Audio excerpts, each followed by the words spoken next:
শান্তিপুর গ্রাম ও ভয়। শান্তিপুর গ্রাম, নামে শান্তি, কিন্তু বেশ কিছুদিন ধরে গ্রামের মানুষ এক অজানা আতঙ্কে ভুগছে। রাতের বেলা কে যেন চুরি করে নিয়ে যাচ্ছে মানুষের গবাদি পশু আর ফসলের বস্তা। হরে কৃষ্ণ, কাল রাতেও আমার গোয়াল ঘর থেকে একটি গরু চুরি হয়ে গেল। আর কতদিন চলবে এই অত্যাচার? ঠাকুর, কালীন মন্দিরে তো রোজ পুজো দিই, তবু কেন এমন হচ্ছে? কে এই কাজ করছে? ভয় পেও না তোমরা, মা কালী আছেন। কিন্তু তোমরা বিশ্বাস হারাচ্ছ। মায়ের কাছে মন থেকে প্রার্থনা করো। দস্যু সর্দার ও মন্দিরের প্রতি ঘৃণা। জঙ্গলের গভীরে কালু সর্দার তার দলবল নিয়ে বসে আছে, চুরি করা জিনিসপত্র স্তূপ করে রাখা।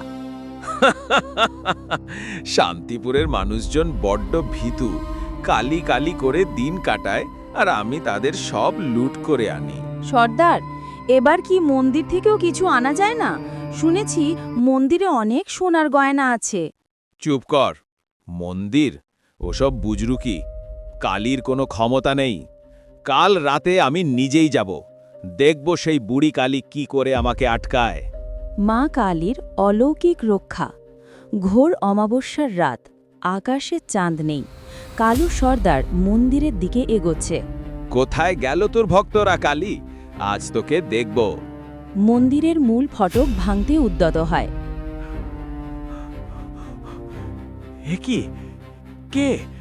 ভয়ঙ্কর গর্জন শুনে, ওরে মূর্খ, আমি কেবল পুজো নেই না, বিশ্বাসীদের রক্ষাও করি। তোদের অহংকার আজ চূর্ণ হবে। মা, মাগো, ক্ষমা করো, আমি ভুল করেছি। চোখের সামনে সব জিনিস ছাই হতে দেখে আমাকে ছেড়ে দাও, আর কোনোদিন চুরি করব না। শান্তি ফিরে আসা ও ভক্তি। এ তো সেই কালু সর্দার, সেই ডাকাত। মা কালী রক্ষা করেছেন, আমাদের বিশ্বাস বৃথা যায়নি। আমি বলেছিলাম মা আছেন। মায়ের কাছে মন থেকে চাইলে মা কখনো তার সন্তানদের বিপদে ফেলেন না। কালু সর্দারের অহংকার মা চূর্ণ করেছেন। আমাকে ক্ষমা করুন মা, এখন থেকে আমি আপনার সেবা খাবো। এই গ্রামের কোনো ক্ষতি আর হবে না। সেই দিন থেকে শান্তিপুর গ্রামে চিরকালের জন্য শান্তি ফিরে আসে। কালু সর্দার তার জীবন বদলে ফেলে, আর গ্রামের মানুষজন আরও গভীর ভক্তি নিয়ে মায়ের পুজো করতে শুরু করে, কারণ তারা জানে বিশ্বাস থাকলে মা কালী সর্বদা রক্ষা করেন।